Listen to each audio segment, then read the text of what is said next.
Hello there. I am so glad to be back with you. So if you watched part 2 of the Winslet wallet, you saw that I had some technical difficulties. So I'm just so happy to be back and running again. Haven't touched this. So we've got all these pieces to still go through. We are working on, like I said, the Winslet wallet. In the description, it tells you where I found it, a link to get there to purchase it, all that good stuff. And in the very first part, we went through cutting everything out. We got some of our card slots made up and got those taken care of. Then part 2, we had technical difficulties, so we barely got going. So here we go in part 3. I'm hoping we're going to be able to get this wallet taken care of. It's, oh, I forgot to mention, it's by company Hold It Right There. It does not say the specific designer on here, but it does have Hold It Right There. I thought it did. Nope, apparently not. But so pattern came with all of our little guide tags so that after you cut things, you can attach them together and make sure you have all of your stuff so you know which pieces are which. And we are working on finishing up our card slots. So that's where we're going next. Pressing is the first thing. Actually, first I need to get the red line that goes down the center where I drew for the card slots to be divided is standing out quite noticeably. So let's see if we can get that to go away first. All right, iron has to warm up. We are on step number 14. So if you've got the pattern, that's where we're at next. We're on number 14.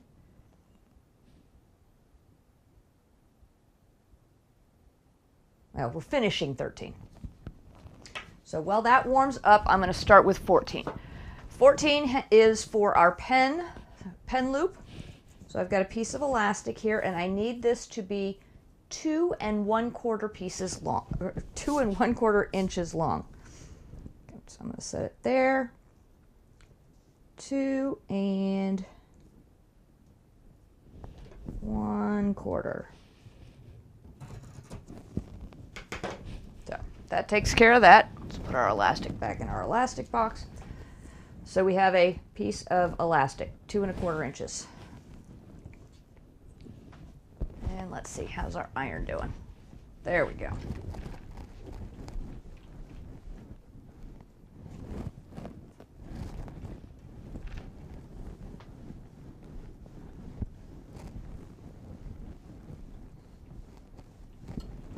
Alrighty. That one's done.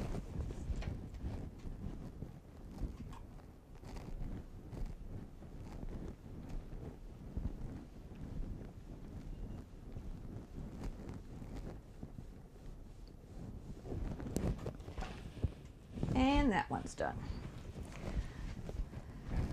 So to put our elastic on, let's see. Let's get rid of you. Oops.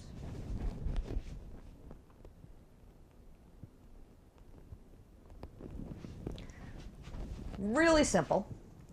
We're going to take our elastic, match it up, and then right in the middle, so right on the line, we're going to put a little clip. Now, if you don't have the clips and you need to use pins, that's fine. Just keep in mind that the pins are going to be a little more difficult to get through because this is a really thick piece of elastic and you've got the pieces of fabric to go through. We're just going to baste this on. Not going to do anything complicated. I do have the walking foot on here. when you get to lots of layers, it's kind of nice to have the walking foot because it makes the fabric all feed the same way. My machine has the ability to push a button and it says that it's now on basting. If yours doesn't, just extend your stitch length as long as you can. And I'm going to baste about 1/8 of an inch in.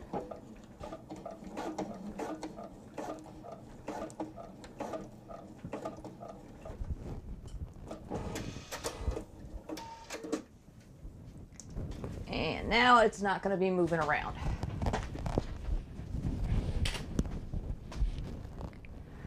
So basting is pretty much like pinning, but with thread, and it makes it so that everything stays attached and doesn't shift while you're sewing the final actual stitch. So step number 15,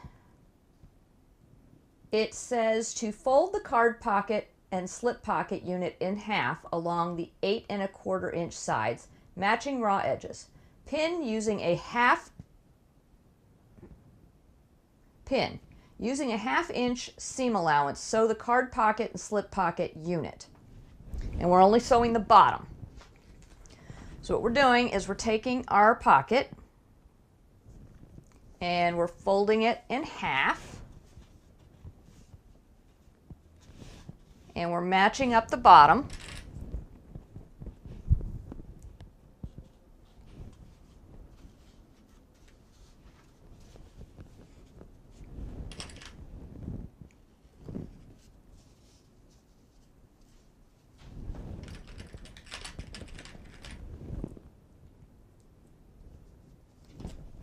And now we're going to sew our seam allowance down across the bottom. We're not doing anything to the sides, nothing at all to the sides. And we're doing the same thing on our other piece. So both pieces are going to get done. You might be tempted to press your fabric right now. Don't do that. We're going to press it once because we have to turn this right side out. So if you press too early, it's going to be more of a challenge to get it to turn right side out when you're done. All right. Both of our pieces are set. We're going to the machine.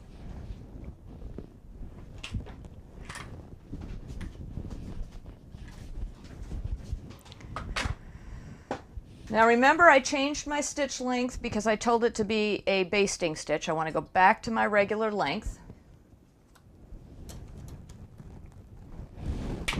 And on my presser foot, the inside of the one foot is 1/8 of an inch, the outside's 1/4 of an inch. The very outside of my foot is 1/2 inch. So now I'm going to stitch across.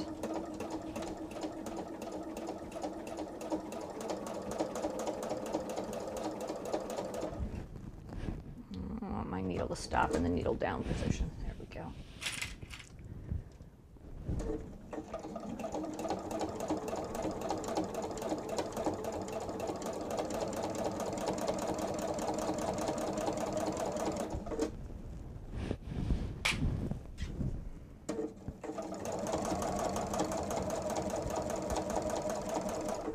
And I'm not doing any back tacking or sealing of the stitches at the beginning or the end because there's going to be another seam here that's going to lock those stitches in place. So there's no reason to mess with any of that.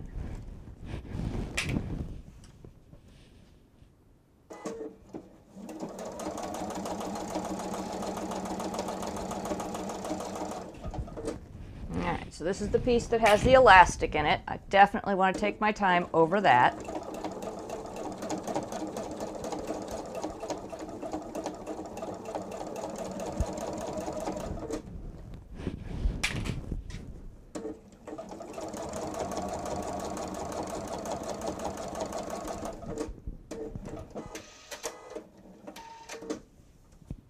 All right, let me see. I'm going to do one more stitch over the elastic. I'm going to go 1/4 inch in from the seam because I don't think we're going to cut this. So actually about 1/8 of an inch in from the seam. and just go over the elastic one more time. Because I don't know about you, but sometimes I can get a little forceful with my pens. So, want to make sure that we have that as sealed as we can. Or as tight as I can, whatever. All right, now comes one of my least favorite parts of almost anything. We have to turn it right side out. And especially since we have the canvas that we're using, it gets even more annoying. Do we trim? Does it say to trim? No, it does not say anything about trimming the seam, which is good because that way my extra seam that I put in for the elastic will stay. My pen holder. Pen holder, not pin. Pen. All right. And like I said, this is one of my least favorite parts of anything. I hate turning things right side out after they've been inside out. You'll see this again, how much I hate this again at the end of this wallet, because you have to turn the whole thing inside out.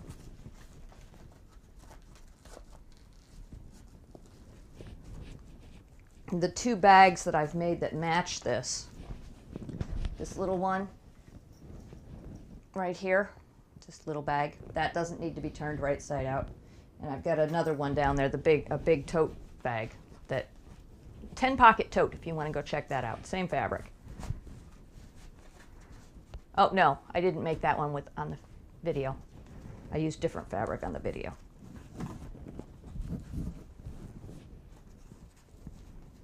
Now that I say that, I don't know if I've actually used any of this fabric on video before. I've made the same project a few different times, but I don't know if I've ever used this actual fabric and recorded it. Oh, this is so annoying.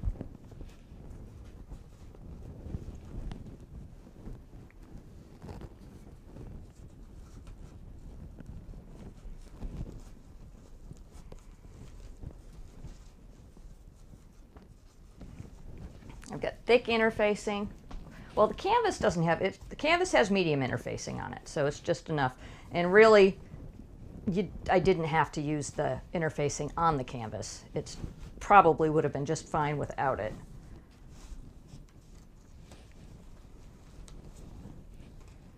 Come on, we're halfway done. I found the rubber, the pen loop, so the elastic.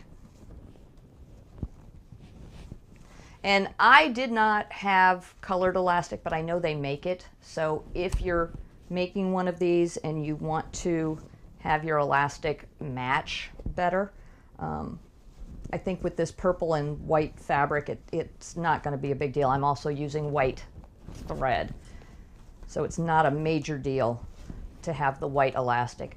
But if it's a problem for you, you'll have to look and find colored elastic. Okay, so all yucky, wrinkly. Now we have to press it. So you're going to start at the bottom.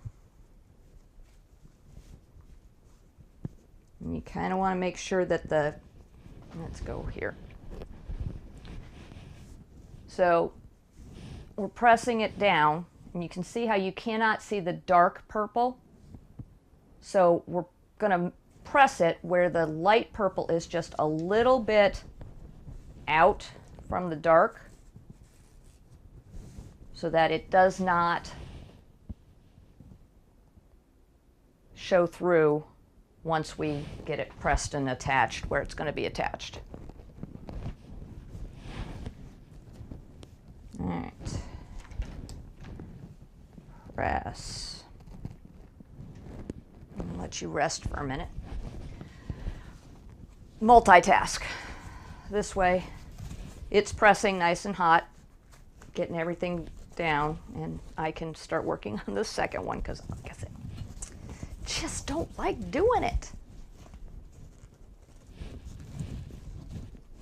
I go out of my way to find patterns that don't require it, but there's always somewhere that you have to turn things right side out. Whether it's the entire bag or, in this case, card slots. And it is going to, like I said, we are going to have to turn the entire wallet out later on.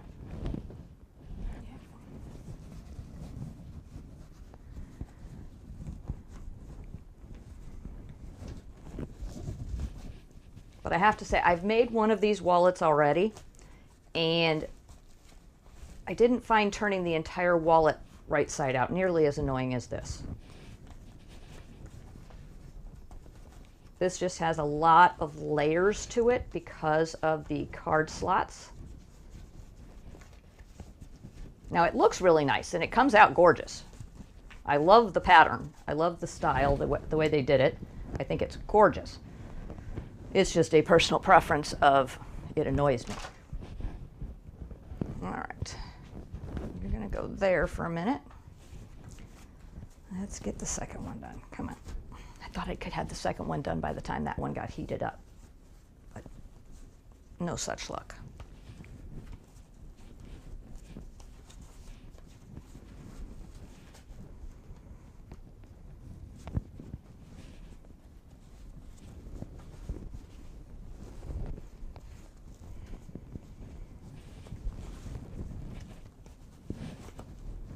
By the way, this is step number 16. If you are following along in the directions, taking notes, doing whatever it is you'd like to do.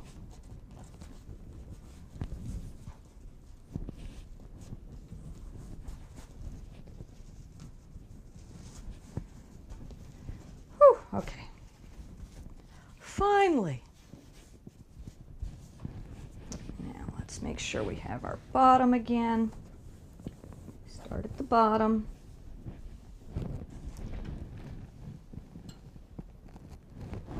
Let that rest for a second or two.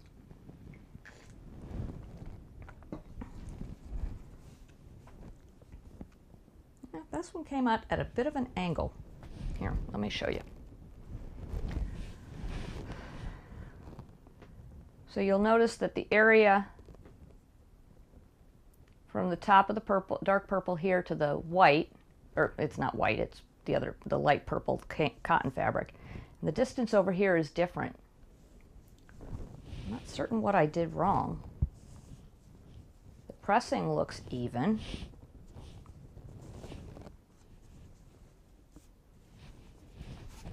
I'm not 100% certain what happened there, but somehow it's just not even. This one looks even, and it looks like it's the larger side. So something over here got shifted. I'm wondering if my fabric isn't, the light fabric isn't angled funny under there. I thought it looked fine, but I could be wrong. All right, let's iron the canvas.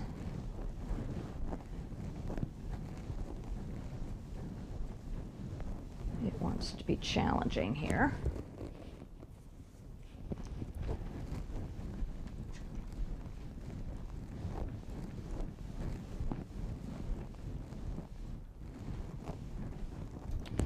Okay. Step number 17 is to do a top stitch on the dark purple. So that's where we're going to go next. We're going to go to the sewing machine and do a little top stitch. So I would normally switch to my top stitch foot, but because we're using the walking foot and, you know, doing that, we are going to just do the top stitch the 1/8 of an inch. So I know where my machine's 1/8 of an inch is. Oh, I need to increase my stitch length to 3.5, because when you top stitch, you do a little bit longer stitch.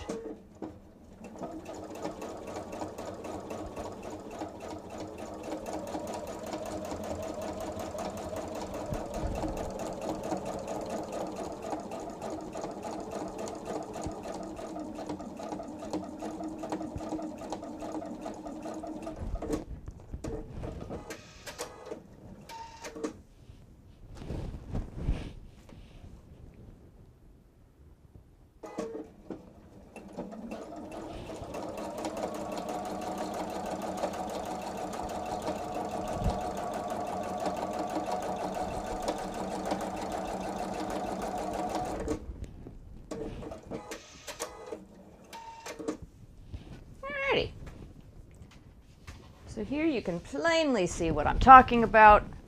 Let's get the zoom in camera. So this one is as it should be. Straight across. There's a little bit of an angle, actually. I'm noticing it now on the camera, but not too much. This one, definite angle. So, a little bit of a wonkiness there, but not too terribly bad. So we'll see how it turns out. All right, step number 18, interior panel C. So if you've watched when I cut these, C has an interior and an exterior. This is the interior. So you have to make sure you pull the right piece. Interior panel C. We're going to lay that down.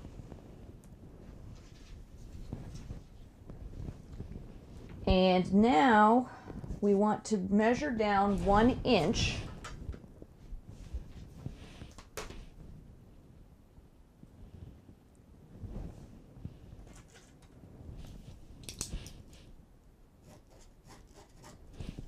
And measure up 1 inch.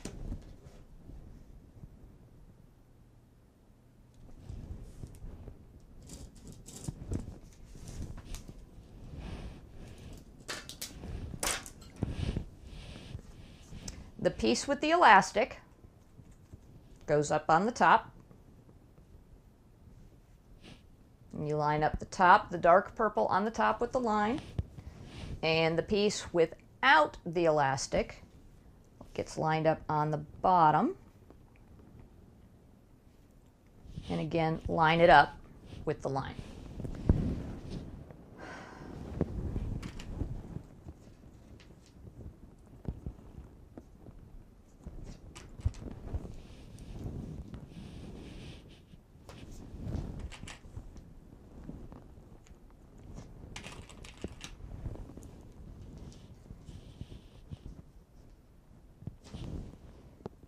Everybody's clipped and where they need to be.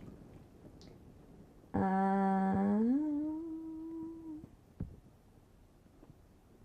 right, well, that's all of step 18. Step 19. Sew along bottom and side edges of both card pocket / slip pockets using a 1/8 inch seam allowance set aside for now. So we're going to sew along the bottom and along the bottom. And then we're going to sew up the sides. All of them using a 1/8 inch seam allowance.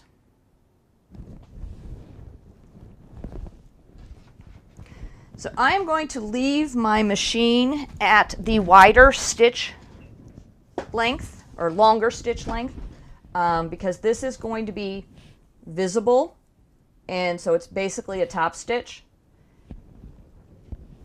And even though it's going to be holding something together, that's what I'm going to do. I want it to look consistent.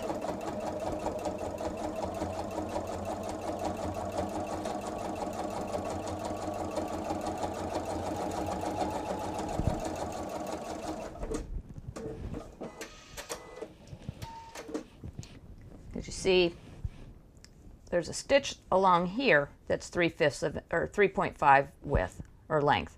If I had done this at the standard 2, they would not have looked like the same stitch. They would have looked different and symmetry would have been off.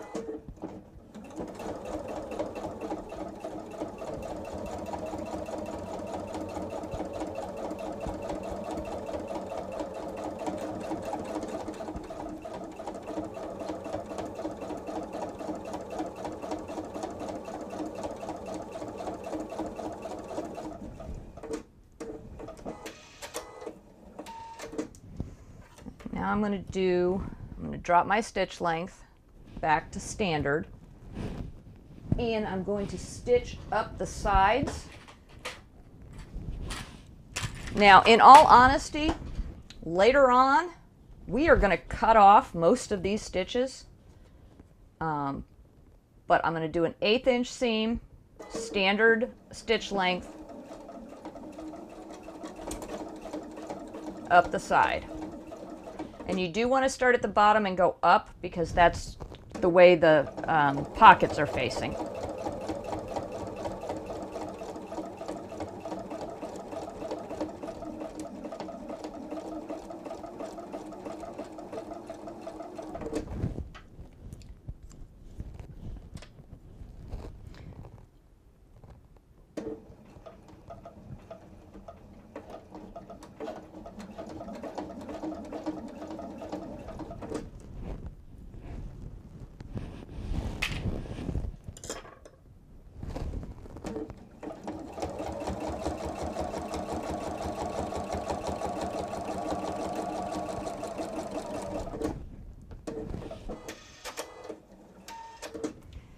And my foot has the same toes on either side, so I am able to do my 1/8 of an inch going on this side. If you are not able to do that, you're gonna have to flip it. You can flip it over and sew from this direction, because you always want to sew from the bottom of the pockets up. Whatever direction your pockets are facing, that's the direction you want to sew.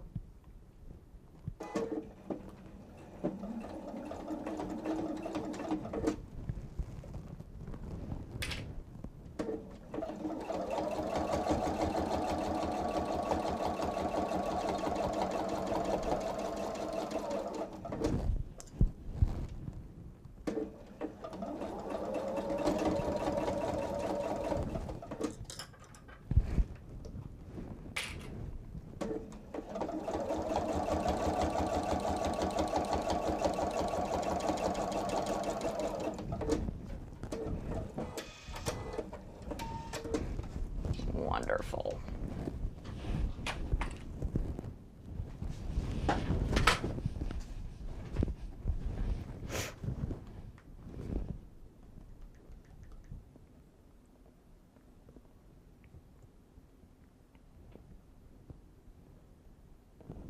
There you are. Now I want to get rid of the lines that I drew, so I'm going to use the iron. That one's easy to get rid of. I can go inside. This one's going to be a little more, a little tougher because it's actually under the line.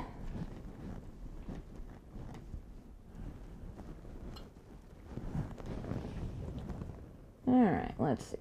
Yeah, pretty much gone. There we go. So this is through step 19. And we have, this is the entire inside of our wallet.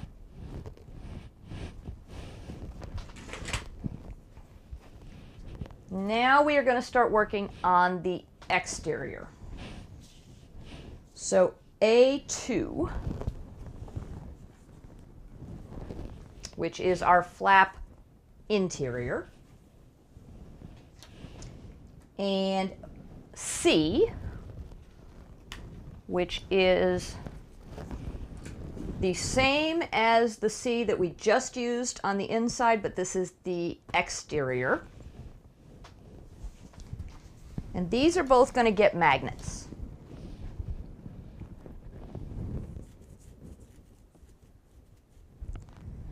So let's start with this one.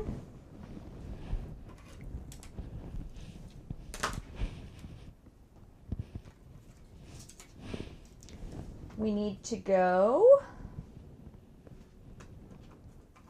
up 3 3/8. 1, 2, 3 and 3/8.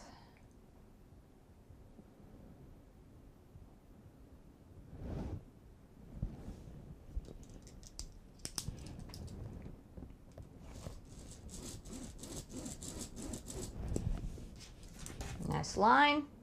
Yeah, you can kind of see it. Then we're going to go in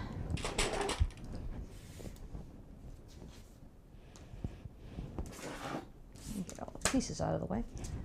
4 1/4.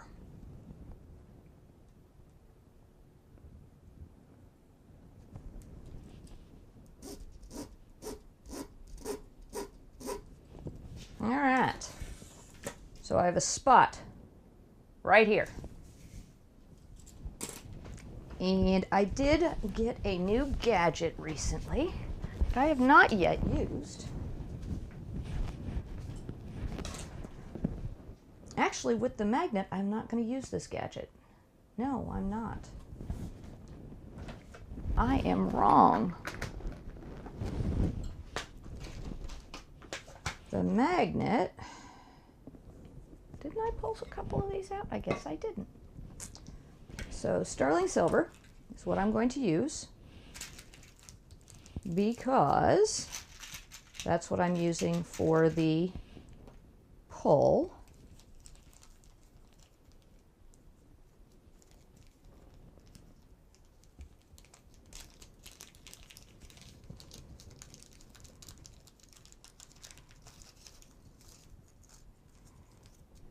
One and two. There we go. Now it says on the directions, this is getting the male half. So you're like, huh? This is indented, that's female. This part sticks out, that's male. So this piece here is getting the male half of the magnet.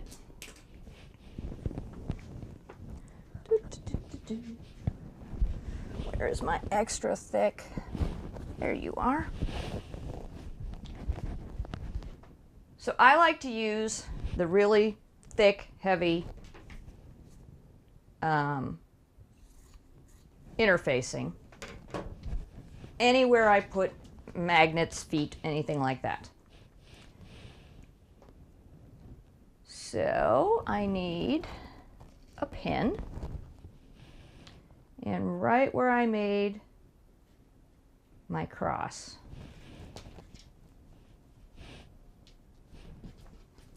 I'm going to place, that's way too big.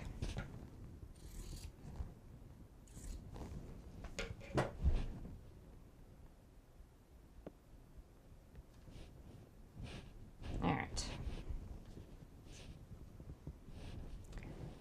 Take the pin back out. And now I am over here. And I am going to press, fingers crossed,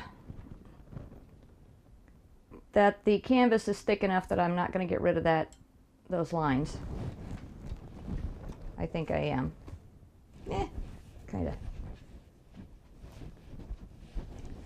Now, actually, this may be a problem. I may not like the way this looks at the end. Oops, that's not what I wanted. There we go. Even though the pen mark is gone, the fabric is kind of weird looking where I put that. All right. So now we center our washer. And you want to do this from the right side to the wrong side because the fabric typically will move. You want to push from the right side to the wrong side. That way the fabric, everything goes in. All right. Now we take our magnet. Did we cut all the way through?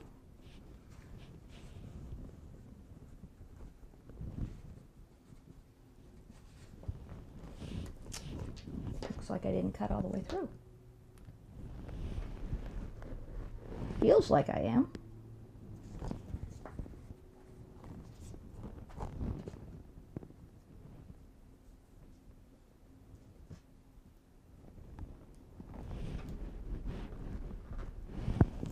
Feels like I've cut all the way through.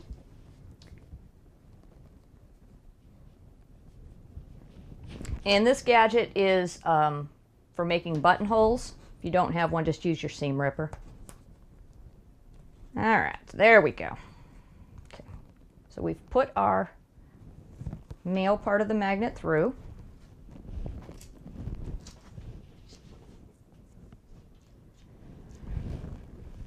Fray check.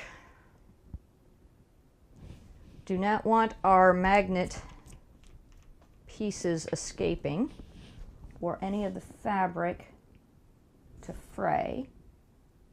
So put a little bit of fray check, just a drop. on either side. And then usually these washers are kind of rough on one side and soft on the and smoother on the other. Make sure the rough side is down.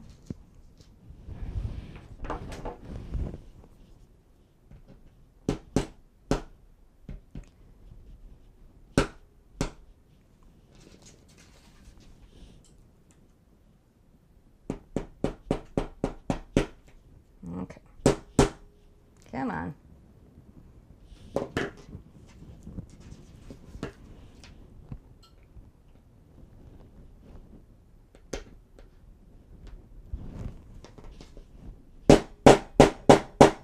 There we go. Okay, male side of the magnet has been applied. And now I'm just hoping that at some point that line comes out, because that's really going to annoy me. I'm going to be very sad and angry with myself if that sits there like that forever.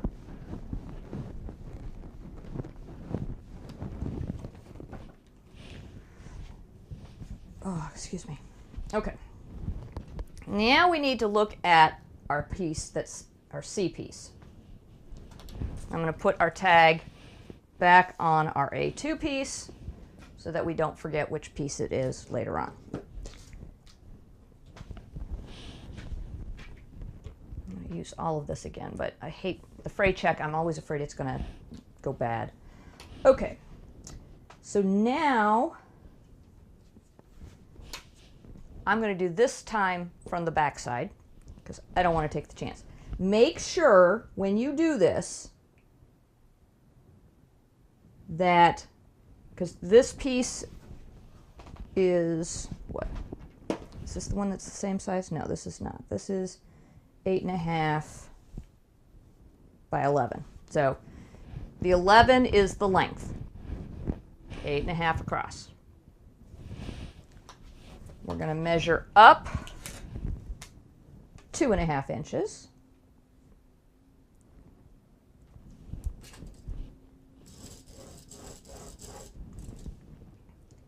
And again, we're going to measure over 4.25 inches. That way they are at the same spot. There we go. Okay. Piece of extra strong interfacing.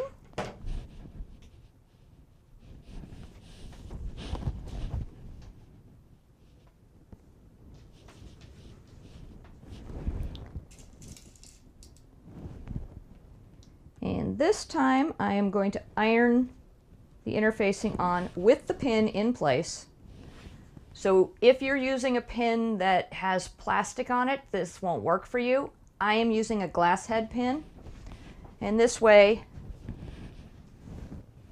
I can press the interfacing on, and even though I'm going to lose my lines, I still know where my center is, and I can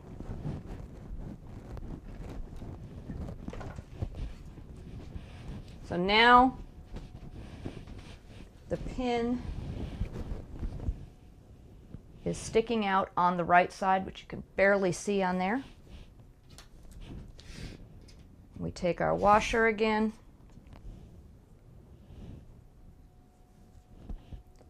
Make sure everybody's centered.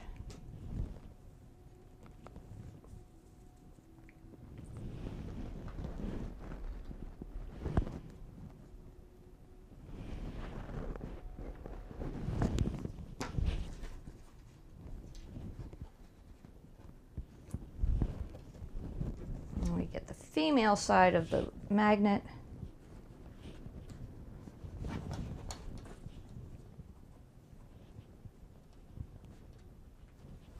Come on.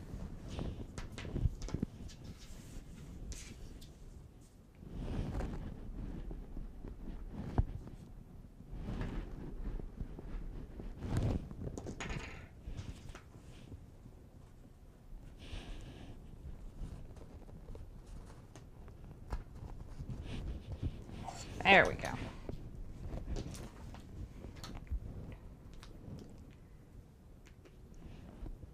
A little bit of fray check. Make sure our fabric doesn't fray.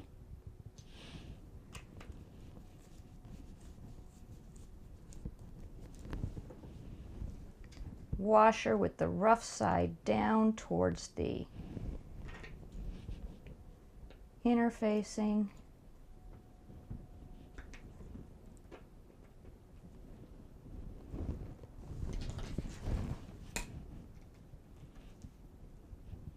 Press our tongs down.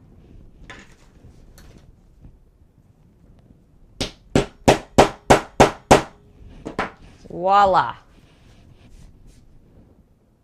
Now we have our female side of our magnet. So everybody's happy.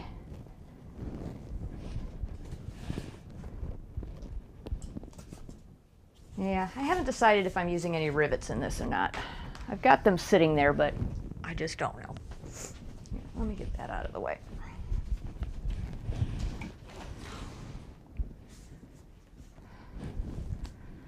There we go. I have the rivets sitting out, but I just don't know. I can't think of anywhere I really could use a rivet on the wallet, so probably not going to happen. Okay, so that is, we have completed our way through 24, 25, all right, 26. Now we need our zipper.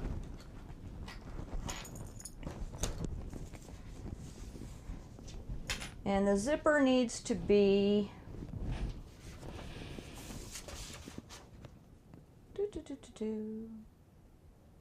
8 inches or longer. All right, if I fold you in half, what do I get? Perfect.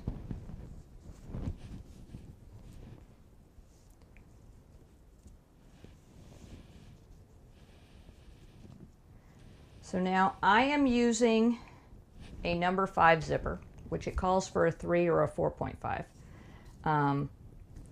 Just because with the big bag that I made that I want this to go with, it has a number 5 zipper and the zipper pull, same zipper pull on it. So I want to make sure, for consistency's sake, they have the same hardware. This is my zipper attachment tool.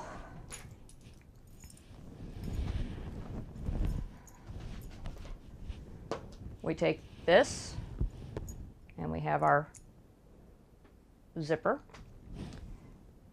and we slide it down. Now you do not slide the fork into the area where the zipper is going to go. You just slide it around the outside. And now comes the fun part. So since we have the back of the zipper up, we want the zipper tape with the back up. We're going to open it up a little bit. And we are going to see how many gazillion years it takes me to make this work.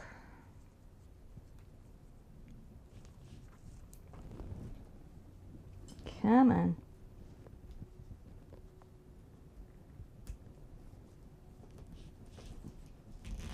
All right. Oops. So now our zipper pull is on our zipper. And you can see the tape is a little wonky because I never get it straight in. It's not straight at the bottom. I just don't have that skill set. So we open it up a little bit, and now we have our zipper with our zipper pull on it. All right, what are we going to do next? Measure from the zipper opening. Mark the length with a pen at 7 1/4 inches, hand-based 1/8 inch before the mark, over the zipper teeth to create a new zipper stop. Trim the zipper where marked. Yeah, I don't think I want to do all that. Oh, I skipped a step. First, we have to do the part at the top. So I've seen this on other bag patterns. You take the top of the zipper and you fold it in the back, straight across. And what that does is it causes the actual zipper to stop, the zipper pull, I should say. Causes the zipper pull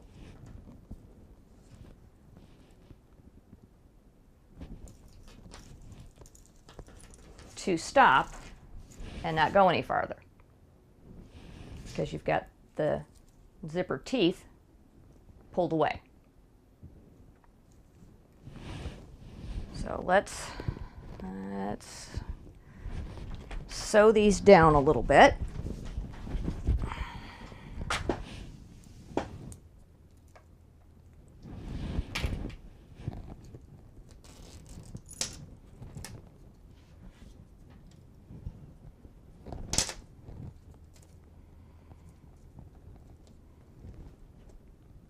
Oh, that's not going to work.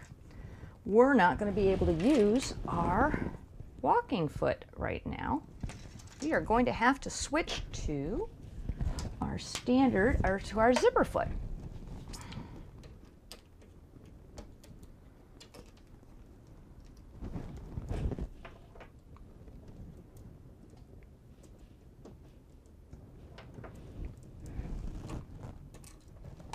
All right, walking foot comes off.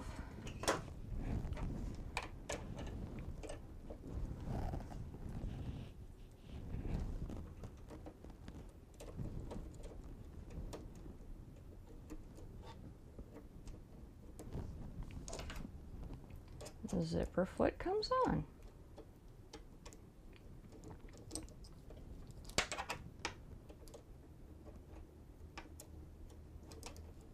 Now my machine is over 10 years old. And it's quite possible that somebody in their infinite wisdom has come up with a better way to do this at this point.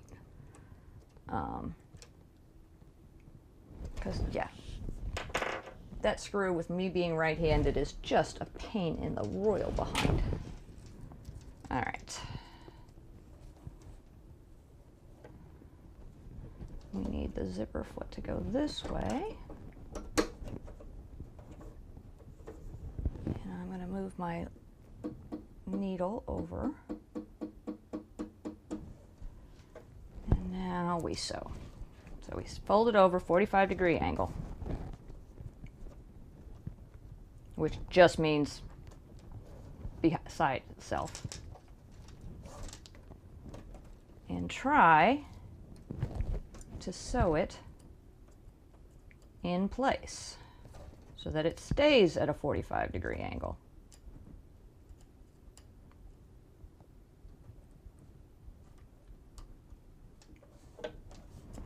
And it doesn't want to. Come on. I can convince it to with my fingers, but I can't get it to stay that way to get underneath this foot. All right. There we go. Now we're down.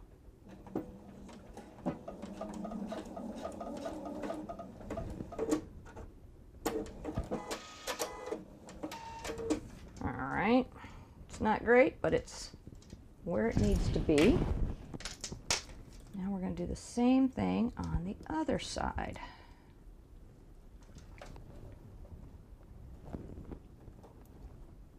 Come on. There we go. Almost 45.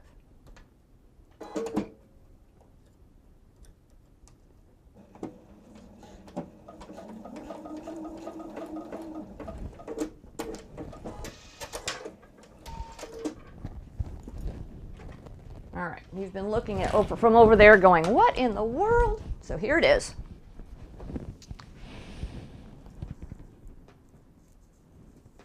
This is what I was fighting with. This is the front of the zipper. And it went 45 degrees. And we did a stitch along the teeth. So on the back, that's what it looks like on the back. And this one's the same way. The teeth are around the back. And there's a stitch line along the zipper.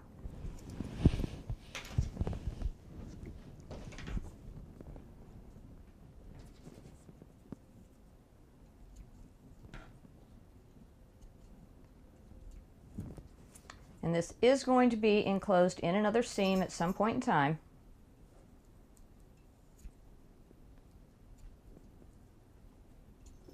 So we're going to be okay with that.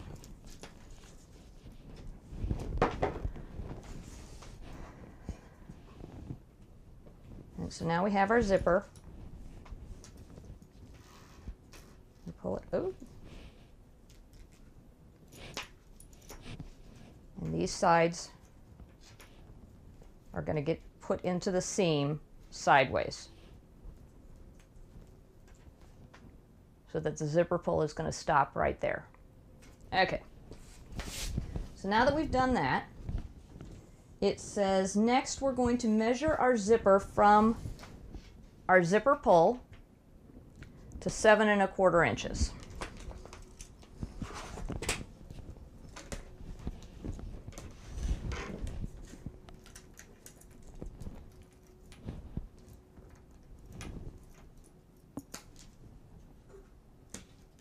About right, that's about right.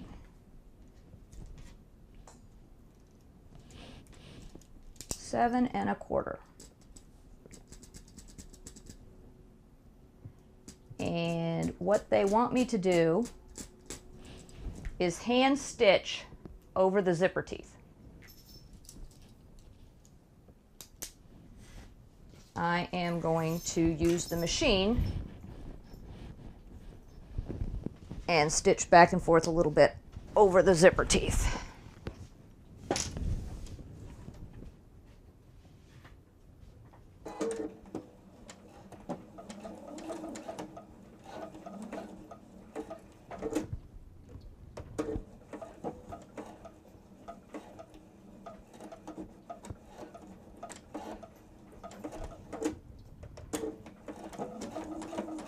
Oops. It slipped. There we go. Nope. Didn't make it. There we go. Nope, didn't make it again.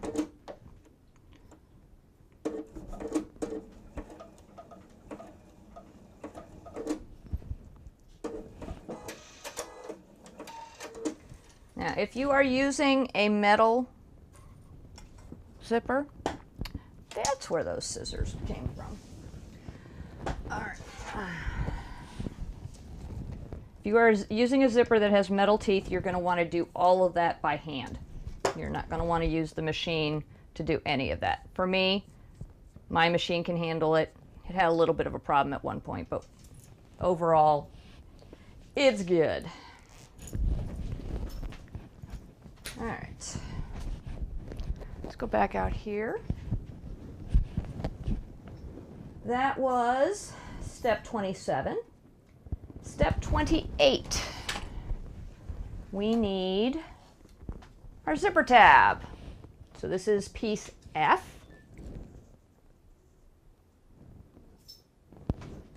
Camera go up? No, camera didn't go up.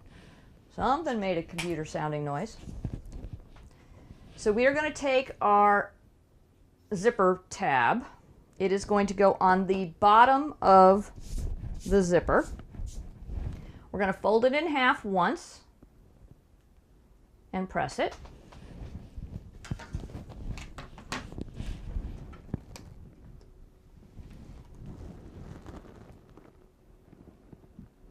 Being careful not to burn kitty tails.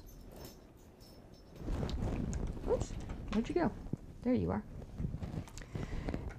And now we are going to take it and we're going to fold it in to the fold on both sides.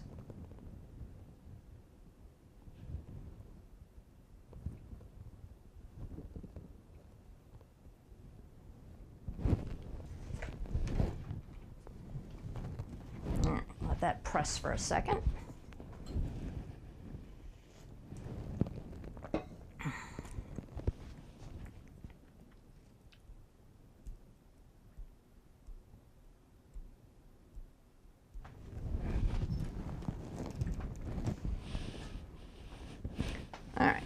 Now it does say to trim the zipper.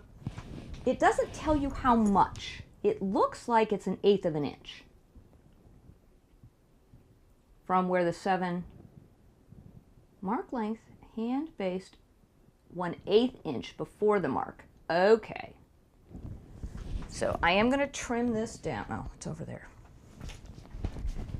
Hold on. I have to get another pair of little clippy scissors to have sitting next to the sewing machine.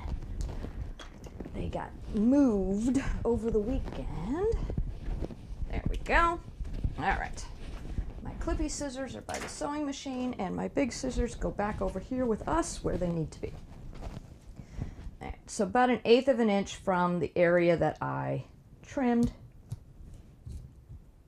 And this now makes our zipper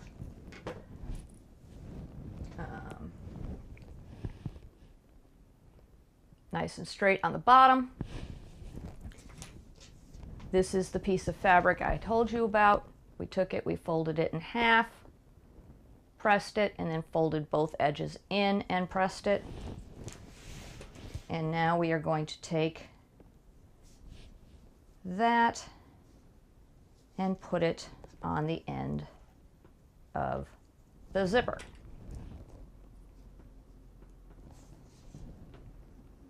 So that's our zipper tab. It's on the bottom.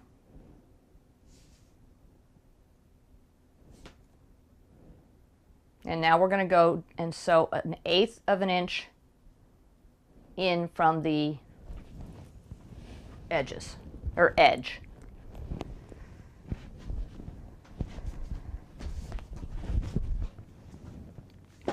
And this gets complicated when you're using a zipper foot, but I think we can make it happen. Now, I am not going to drop or expand my stitch length at all with this because we will be doing the top stitch later on. This is actually sewing the tab to the zipper. And you want to make sure that it's nice and sewn on there, because we do not want it coming loose. And I messed up, it didn't get the back. All right, let's try this again. This time we're going to sew from the back side.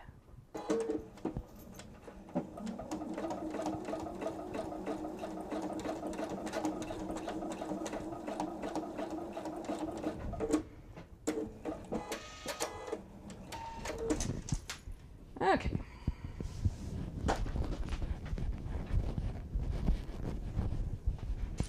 Let's get rid of all these extra strings so they're not bothering me.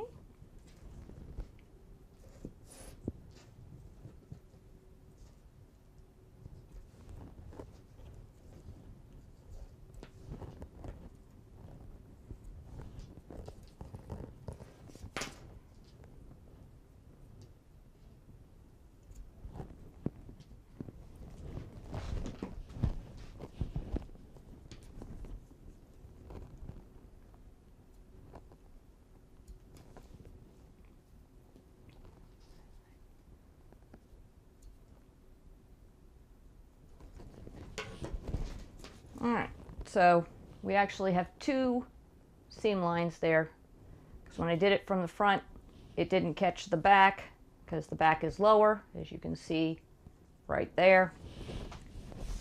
So we had a little bit of a problem there. Solved it, just put it in a second stitch line. And now we want to trim up the zipper tab so it's the right width for the zipper.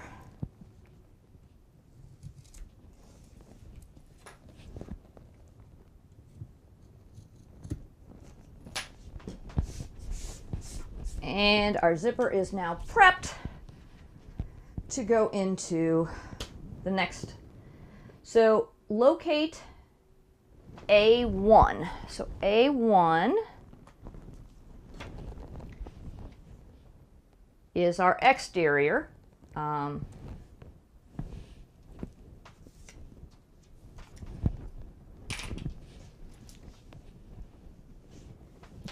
what are we going to do? We are going to draw a line 5/8 inch in.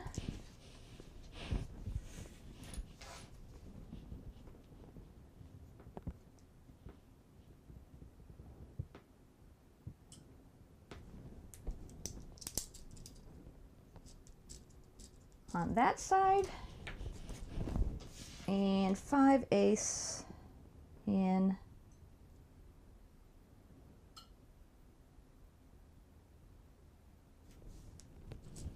on this side. Wonderful.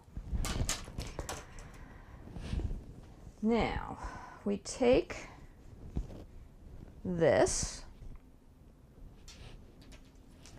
and we attach, place this upside down.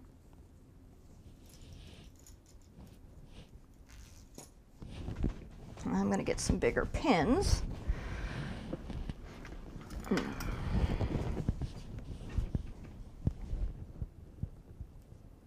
And we want the top of the zipper.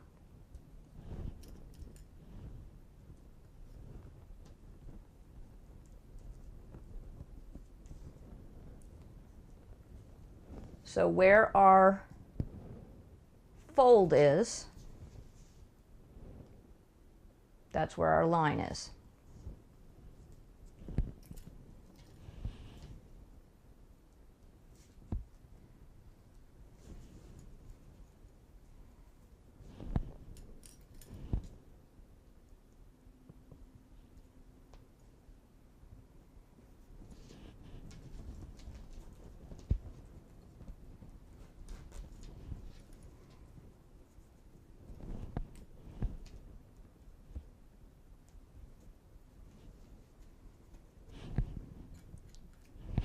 Going to guess that if we're lucky, the zipper tab ends at our other line.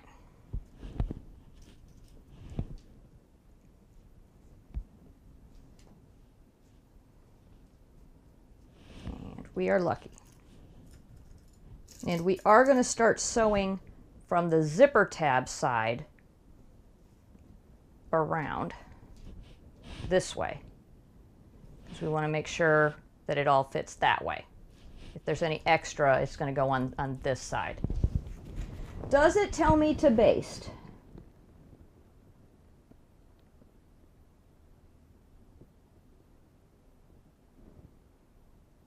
It actually says to sew it using a 1/4 inch seam allowance. All right.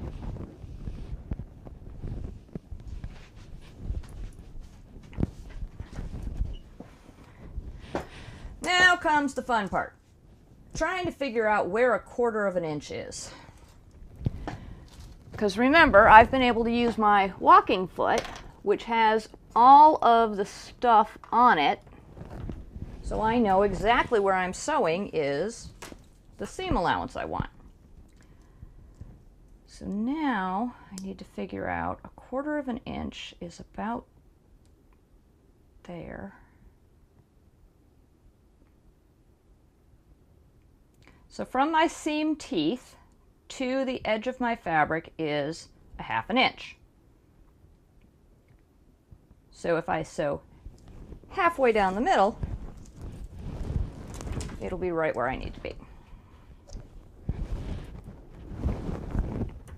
Now you can sort of see here, when you have pins, they actually cause you to get wrinkles in your fabric. So you want to make sure you remove your pins, not only because it will get in the way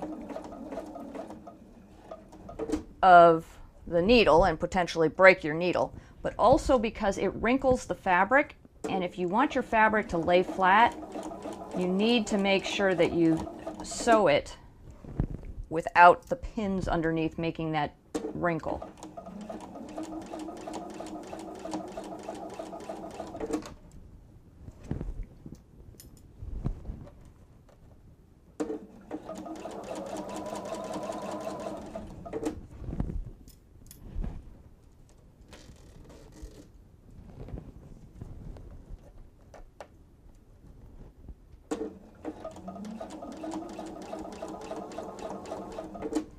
this is slightly curved, so you have to keep moving your fabric and adjusting your zipper and your fabric so that they're all along the curve.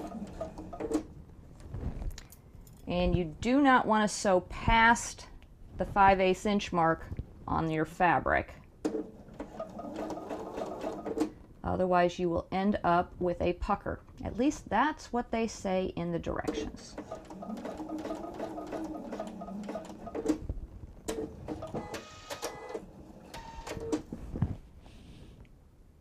All right, I sewed right up to it, so we're good there. Got a little wavy at one point.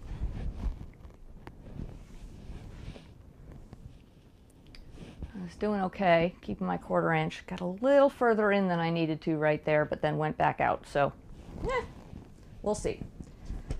So after I do that, I take one of the pieces of B. So B. And it will be obvious which one you're going to use, because this one doesn't go over the piece correctly. This one does. They need to match up. I'm going to take my other piece of B and set it back off to the side. Now we are going to sew all 3 layers together.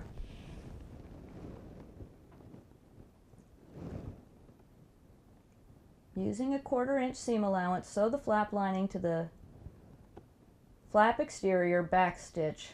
The zipper is now sandwiched between the flap exterior and the flap lining. So, over the machine we go. We're going to sew all 3 layers.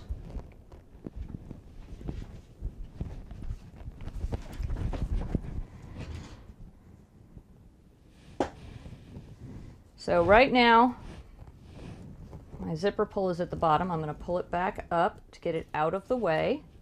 Because again, we have to be cautious.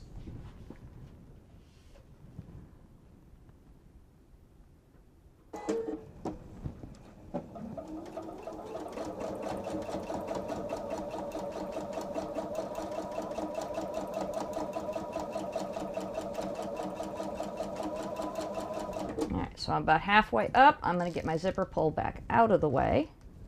I'm moving it down to the bottom.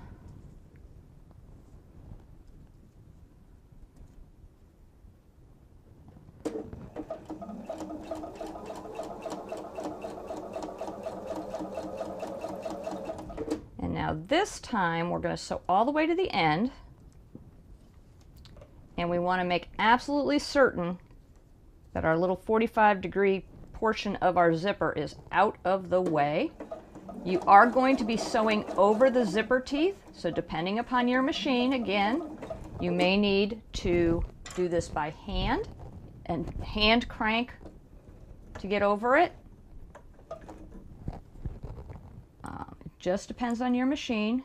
I'm going to be cautious and see if I can pull this off.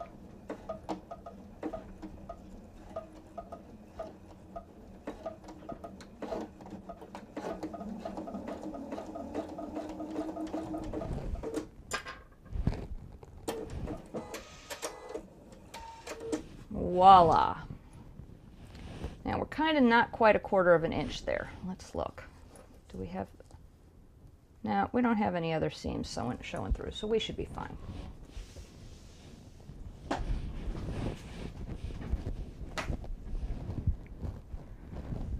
Okay, so now we have the exterior, the lining for the pocket, and the zipper right in between.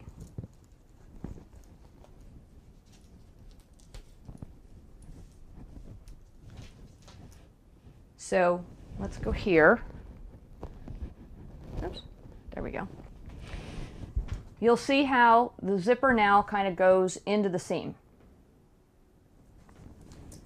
I am going to trim off the excess part of the zipper because I don't need it out of the way. I'm not going to trim all the way to the seam. I still want the seam right there, but I did trim off the excess portion of the zipper. So just that little bit.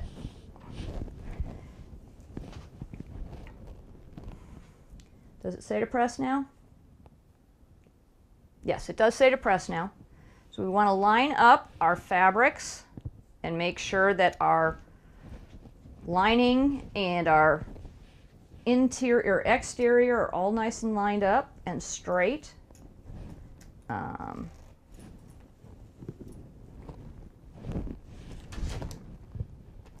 But we are not top stitching yet. Top stitching comes at another point in our activities. But you do want to press it nice so that everybody's straight and square. That will be important later on when we do our final steps.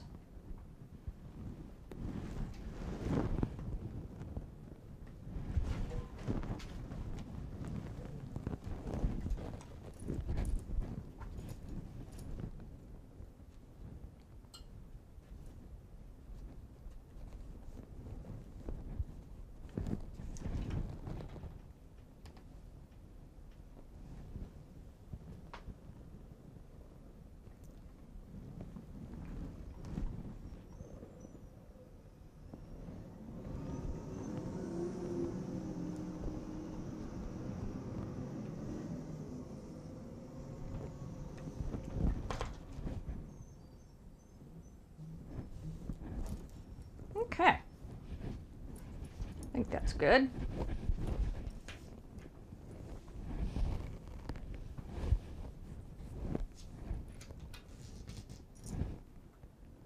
So you can see now the zipper is going to stop there, and then it's got the zipper tab on this side. So we've got one set on this side. We still need to cover up this side of our zipper. So now A2, this is the side that has our zipper tab or magnet tab.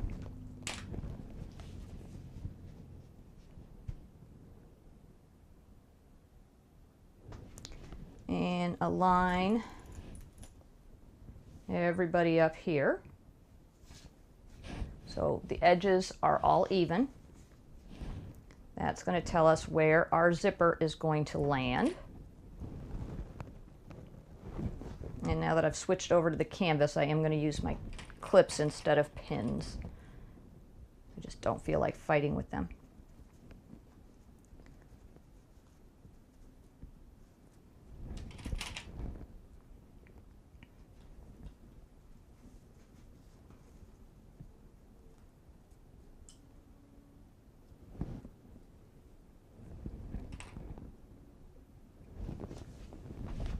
There's a strange noise coming from the other side of my desk. Of course, I say that a lot. There's a lot of these. Frequently. Oh. Amber alert. That's not in my county. All right. And now, again, we're going to sew from this side around. So this is the ending. So if there's any extra stuff I need to mess with, it's going to be down here. I'm going to be messing with it. This stays consistent through the whole thing. That means I have to sew from this side.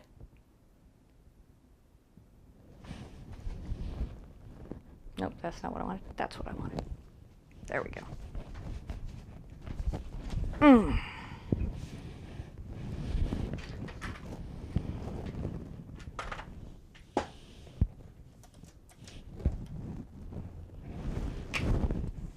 Okay, so about 1/4 of an inch.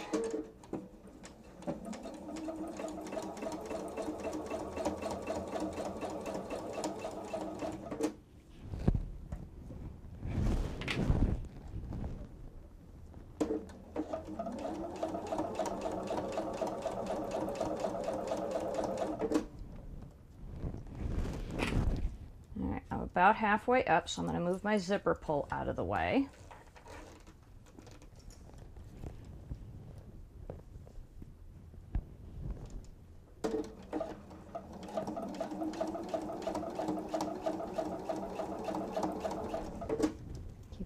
on your zipper tape. Make sure it's conforming to the curve. And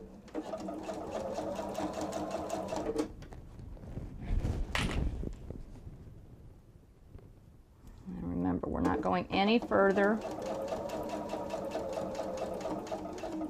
So we're going to go just about there. Just like we did before, so we don't get any puckers on this side.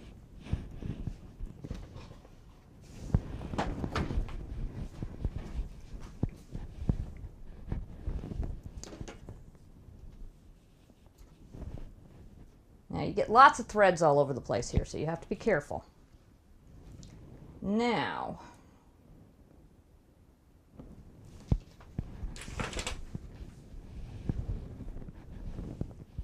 so you can see, this is the first two pieces we put on. And the zipper is sandwiched in between, so it's got a clean look on both sides. Now we've done the first part. Next we need the lining.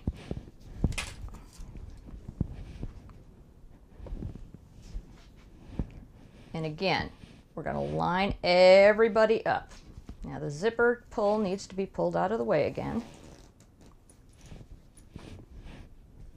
because we need to line everybody up straight, right side down. This is going to make the zipper be in the middle and sandwiched.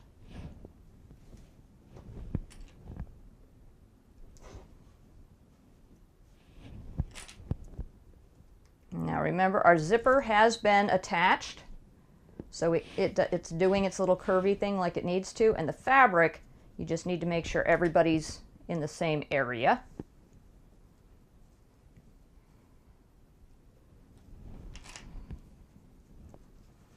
And you can, if you look, you can see the zipper pull is making this bubble. That's why you've got to move the zipper pull when you're doing this. You have to move the zipper pull out of the way, get it tacked back in place so everybody is straight and the fabric is going along the sides with its partner.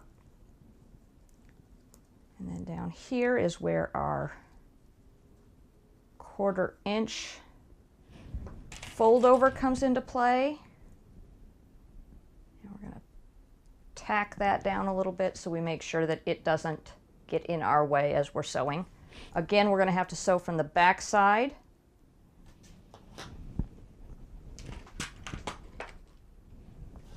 Actually, I've never tried it that way. You can try. I can try it. See if I can do that. Let's move our presser foot this way. Move our stitch over.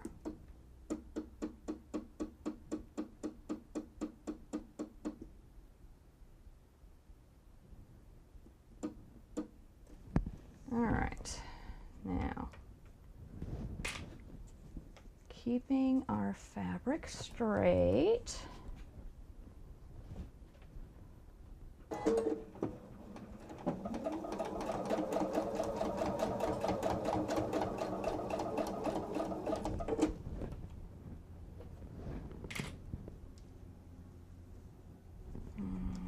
Is the zipper pull there?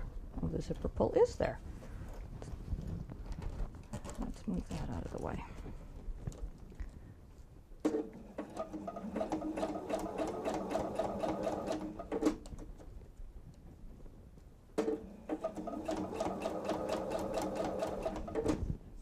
All right, halfway up, get our zipper pull out of the way.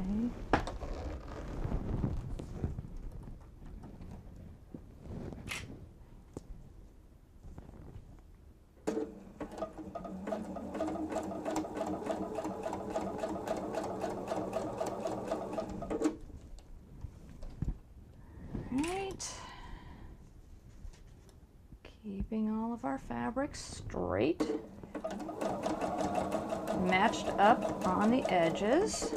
Okay, now here we come to our little zipper tab.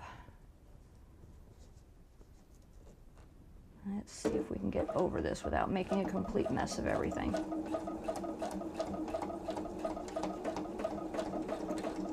Come on.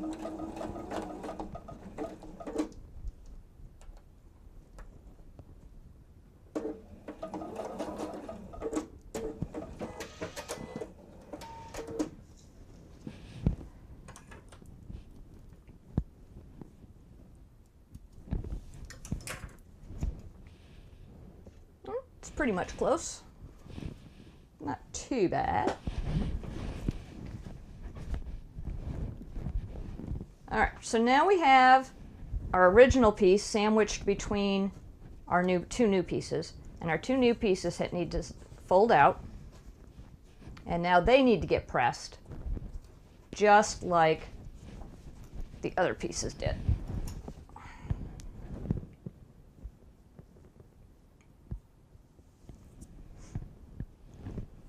All right, so, oh, forgot to trim the zipper. Get rid of our little 45-degree thing. So it's not making too much bulk here in my seam. All right. Now, because one of these is canvas and one of these is cotton, the canvas wants to win because it's heavier. So it's taking a little more effort this time to get them to lay down flat and even. What do we have time-wise? Okay. I don't think we're going to get this done today. We shouldn't have too much more left to do, though. What do we do after this? We start attaching everything together. So after we get this done, I'm going to call it a day and set up a part 4. And part 4 will be all final assembly. All right. Now, we have canvas with a magnet on it. Magnet's going to get hot. It's not going to melt or anything like that, but it is going to get hot. So be cautious when you're doing this. You need to press on the magnet part, but you need to be cautious not to burn your fingers. All right.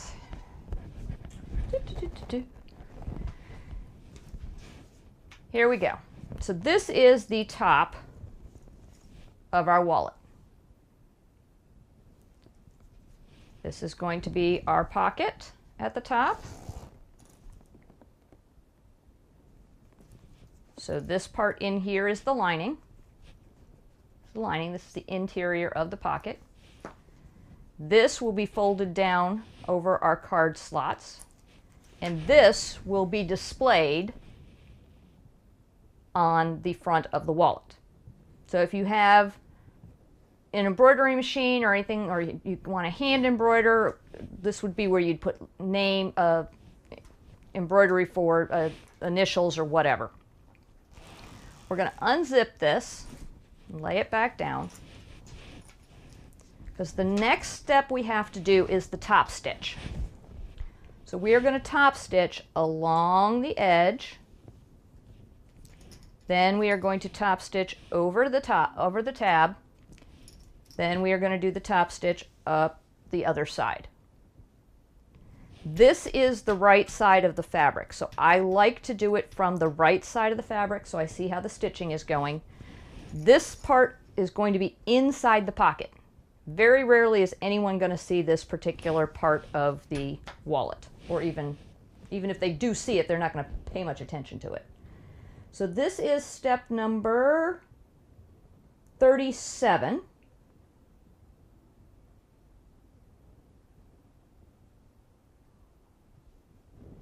And we're going to go to the machine to do our top stitch. Oops, that's not the one I want. That's the one I want.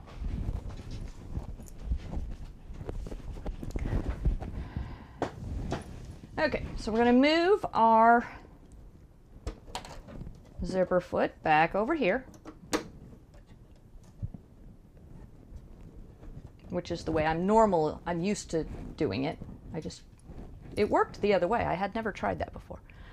And I'm going to move my presser foot or my needle, not my presser foot, my needle all the way as far as it can go. That way I can get a nice 1/8 inch top stitch. Increase my stitch length.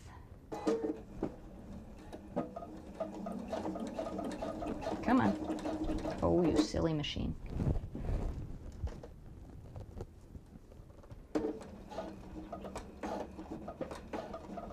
You can make it. There you go.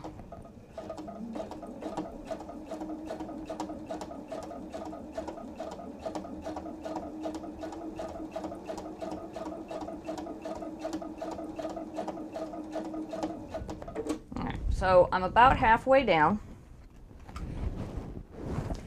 And I want to move my zipper pull out of the way.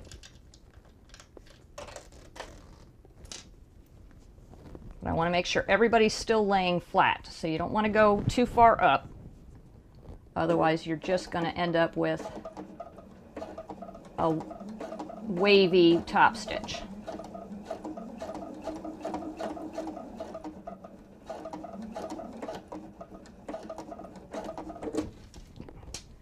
Over the zipper tape.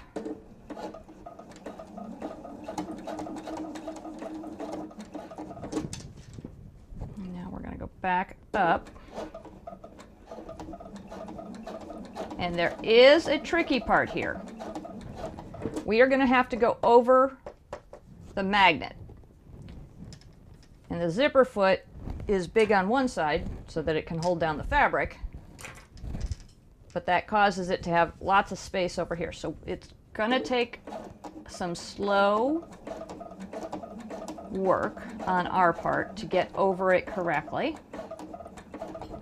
And just before I get there, I'm going to move my zipper pull back out of the way so that I have plenty of fabric figure space to work with and work over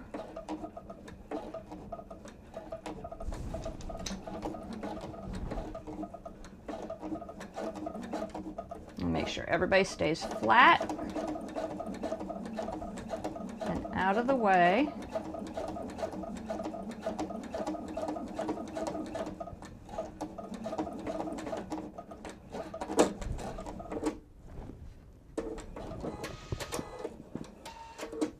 Okay, voila.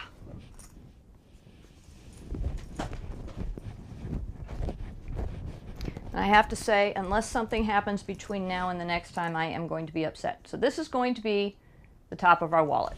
This part folds over. This is what is going to be exposed to the world most of the time. When you open your wallet, this is the part that's going to be exposed. And as you can see, those lines are still there. It's going to drive me absolutely crazy. We're going to have to see how that ends up working out. So that's where we are with that. We have now completed step 37. I don't have a problem with the white thread as a top stitch. I was concerned, but I think if I had used the light purple, it would have looked just the same, so no big deal. Step 38 is where we start joining all of these pieces together. So we have our flap, we have our interior card pockets, and we have our exterior fabric. These are the only three pieces we have remaining. We have to put all three of them together in a fashion that causes them to look like a wallet. So on part 4 of the Winslet wallet, we will do the final putting together of all of the pieces and get that all set and ready to be used. So again, I am Carol Crafty Grandma. This was the Winslet wallet part 3 hold it right there. And the description has the link to purchase the pattern. The I can't remember how much it was off the top of my head, but there is the pattern is available for purchase. And if you enjoyed watching, please thumbs up, like, subscribe, notify, all that good stuff. Get everything all set up so you can know exactly when part 4 of the Winslet wallet is going to be on. And we will see you all next time.